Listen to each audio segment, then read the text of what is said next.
نہیں، کوئی مشکل کشا نہیں، کوئی بگڑی بنانے والا نہیں، کوئی ڈوبتوں کو تارنے والا نہیں، کوئی ماں کے پیٹ کی تاریک کوٹھڑی میں خوبصورت تصویر بنانے والا نہیں ہے۔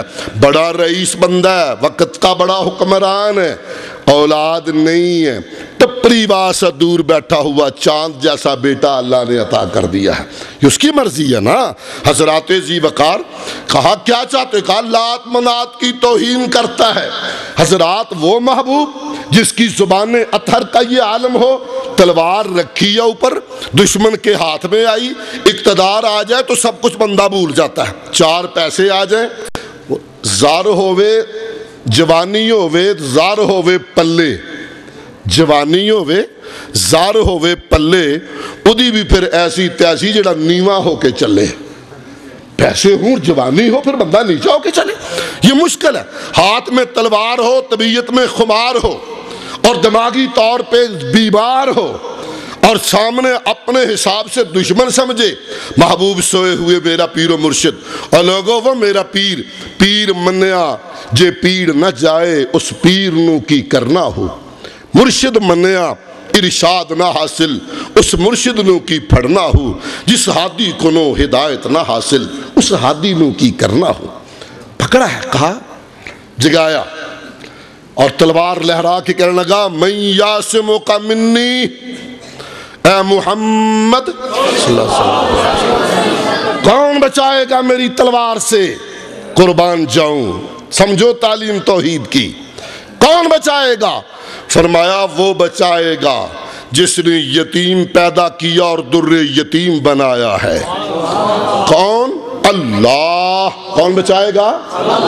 پاک نبی کی زبان سے نہ بندوق، نہ گولا، نہ تلوار، نہ کلاشن۔ تلوار وہ چھین کے لے گیا، چھین کے یہ نہ قبضہ کر گیا، زبان سے کہا اللہ۔ اللہ نے روب اتنا دیا تھا، اتنا روب تھا، 1 ماہ کی مسافت پہ دشمن ڈرتا تھا۔ جب فرمایا اللہ، تلوار اس کے ہاتھ میں، کپ کپایا، تلوار گر گئی۔ اب پکڑ لی تلوار آپ نے۔ ہاں بھئی من یاسمک منی، آپ سے پوچھتا ہوں، کٹھا پیراں والا کے لوگوں، آپ بتاؤ، دشمن ہو، قابو آ جائے، ہتھیار برآمد ہو جائے، اس کے ساتھ سلوک کیا ہونا چاہیے؟ میں آپ پہ چھوڑ دیتا ہوں۔ اس نے کیا کرنا چاہیے نا جی؟ بوٹی جان قیمہ، اس کا قیمہ بندہ کرے۔ ہائے میرے محبوب، فرمایا من یاسمک منی، میرے اللہ نے مجھے بچایا، بتا تجھے کون بچائے گا؟ اب لگا کانپنے، کہتا حضور اب مجھے بچانے والا کوئی نہیں ہے، مہربانی کر دو، دشمن ہے، قاتل ہے، پاس آیا ہے۔ مگر فرمایا جاؤ، محمد نے معاف کر دیا۔ محبت کے جس نے یوں دریا بہائے، محبت کے جس نے یوں دریا بہائے، دل ان کا بھی چھینا جو سر لینے آئے، دل ان کا بھی چھینا جو سر لینے آئے۔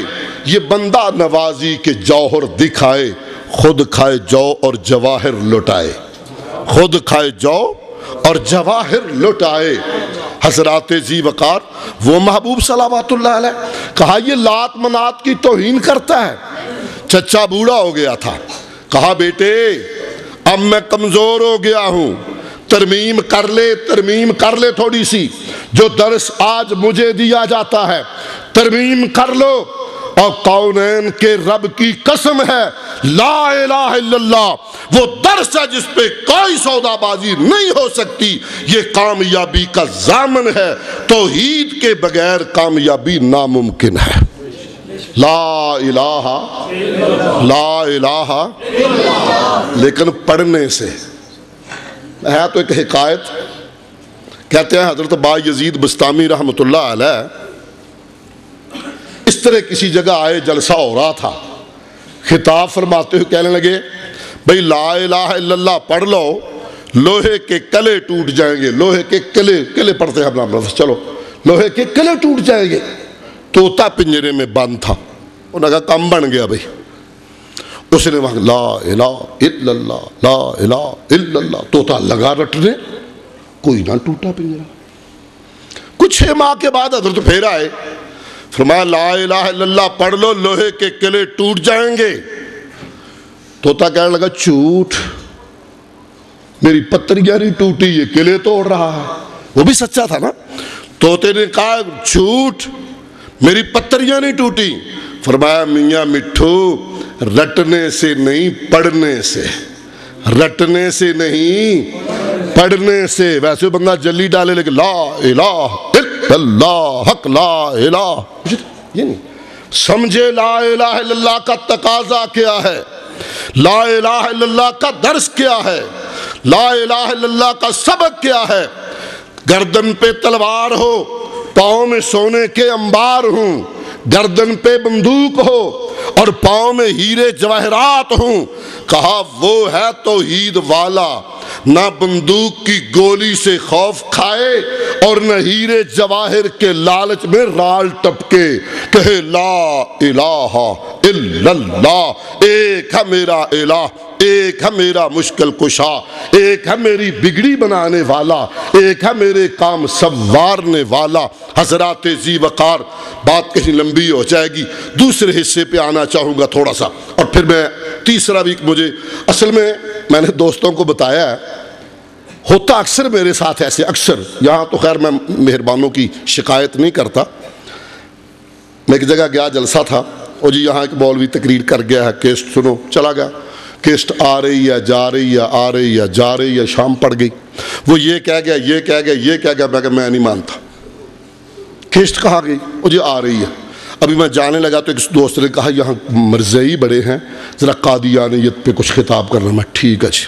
تھوڑا آگے گیا تو ایک دوست بھاگ گیا، حجازی صاحب، اصلاح معاشرہ کی بہت ضرورت ہے۔ میں نے کہا جی بسم اللہ۔ تھوڑا سا آگے بڑھا، ایک اور آ گیا، آج ذرا مسلک حق بیان کر دو۔ میں کہا جی بالکل ٹھیک۔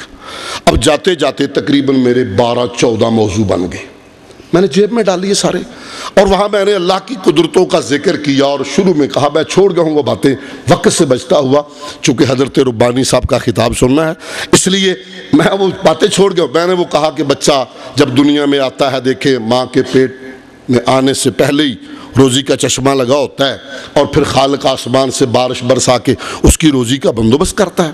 یہ صبر میں نے اس انداز میں کہا کہ بچہ چھوٹا ہے، ماں کی چھاتی میں چشمہ ہے، اور اب کہا بڑا ہو گیا، بکری کا دودھ دے دو، پی رہا ہے، فیڈر لگا، اب تو فیڈر والا سسٹم ہے نا، پی رہا ہے، پیتے جا رہا ہے، پیشاب کیے جا رہا ہے، پیے جا رہا ہے، پیشاب کیے جا رہا ہے۔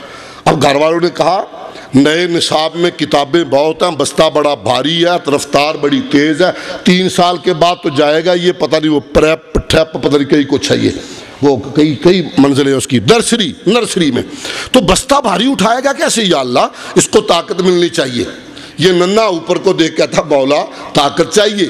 فرمایا کوئی بات نہیں، وہ دیکھ تیرے بابے کی چنگیر میں جو کھانا آیا ہے ٹیبل پہ، فَلْيَنْظُرِ الْإِنسَانُ إِلَىٰ طَعَامِهِ أَنَّا صَبَبْنَا الْمَاءَ صَبًّا ثُمَّ شَقَقْنَا الْأَرْضَ شَقًّا فَأَنبَتْنَا فِيهَا حَبًّا وَعِنَبًا وَقَضْبًا وَزَيْتُونًا وَنَخْلًا وَحَدَائِقَ غُلْبًا وَفَاكِهَةً وَأَبًّا۔ میں نے کہا موضوع بہت سارے ہیں، ترجمے کا ٹائم نہیں، لبا موضوع جو اتنے زیادہ ہیں، تو میں نے کہا ترجمہ کروں گا تو کیسے آگے، تقریباً اسی والے سے آج بھی میں نے کچھ یہ جنرل سٹور کی گفتگو کرنی ہے، تھوڑا تھوڑا سودا ہر چیز سے دینا ہے، اس لیے دوسرے حصے پہ آنا چاہتا ہوں۔ کل آپ لوگوں میں سے بہت سارے لوگ شامل ہوں گے، میں نے کل کی گفتگو میں کہا تھا کہ ہماری پہچان، ہماری آن، ہمارا منہج، ہمارا نسب العین توحید کے بعد حب رسول ہے۔ یاد آپ کو حب رسول، گوڈے نہیں پھڑنے کسی بھی، گوڈے نہیں پھڑنے، گوڈے نہیں پکڑنے، گوڈے نہیں پکڑنے، ابھی کچھ سیاڑا بندہ چلو رہن دو، تو جڑا سو گیا میں دوروں اشارہ کرنا ہے، یہ بھی دھیان رکھنا ذرا، برتن الٹا نہیں کرنا، سمجھ گئے، برتن مدعا نہیں کرنا، الٹا نہیں کرنا۔ آپ کی زیارت کرنے آیا ہوں، محروم نہیں کرنا ہے، مہربانی کرنی ذرا حضرات۔ میں نے کہا حب رسول، اور جہاں میں صرف اس کا کل کی بات کو تازہ کرتے ہوئے تیسری منزل پہ آؤں گا، کہیں گے جی دلیل اللہ کے فضل و احسان سے دعویٰ تو نہیں، طالب علم ہوں، علماء کا کفش بردار ہوں اللہ کی رحمت سے، جو بات کریں گے دلیل کے ساتھ انشاءاللہ، کچی پکی بات کے عادی نہیں ہیں۔ حضرات ذرا غور فرمائیں، سیدنا عمر فاروق،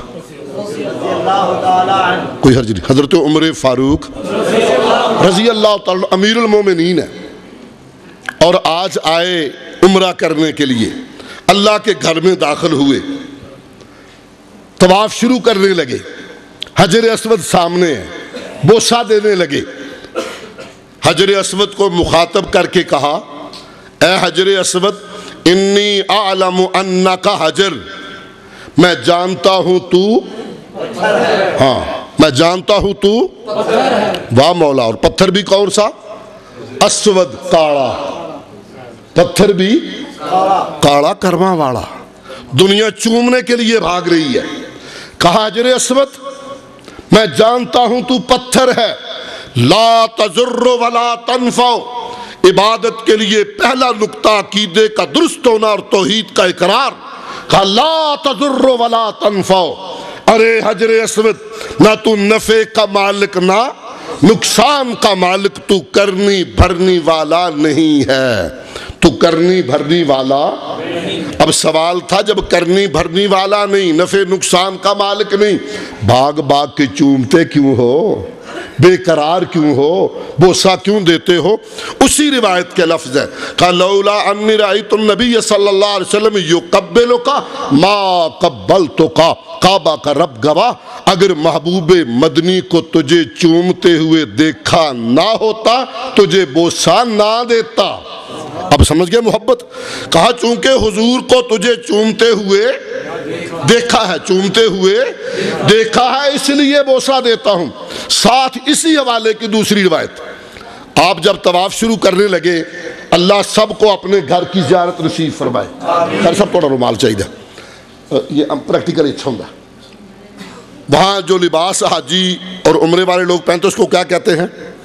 احرام۔ احرام کیا ہوتا ہے؟ ایک چادر تلے بدھی ہوئی، ایک چادر اتنے لئی ہوئی، ٹھیک ہے؟ یہ چادر اس طرح لی ہوتی ہے۔ ہوا کیا؟ ایک بڑی تاریخ ہے اس کی۔ حتیم جو ہے بیت اللہ کا حصہ ہے، حتیم میں مکے کے بڑے بڑے سردار، چودھری، مشرق، راجے، رانے وغیرہ وغیرہ، وہ سارے بیٹھے تھے، پروپوگنڈا کرنے لگ گئے۔ مسلمان گئے، پروپوگنڈا مشینری، اس کی میں تھوڑا حوالہ دینا ہے۔ پروپوگنڈا بڑی عجیب چیز ہے، آج آپ دیکھ لیں چھوٹا سا کام ہوگا بڑے بڑے بورڈ لگے ہوں گے، پروپوگنڈا ہے، پروپوگنڈے کا دور ہے۔ یہ اللہ ہمارے دشمن کو غارت فرمائے۔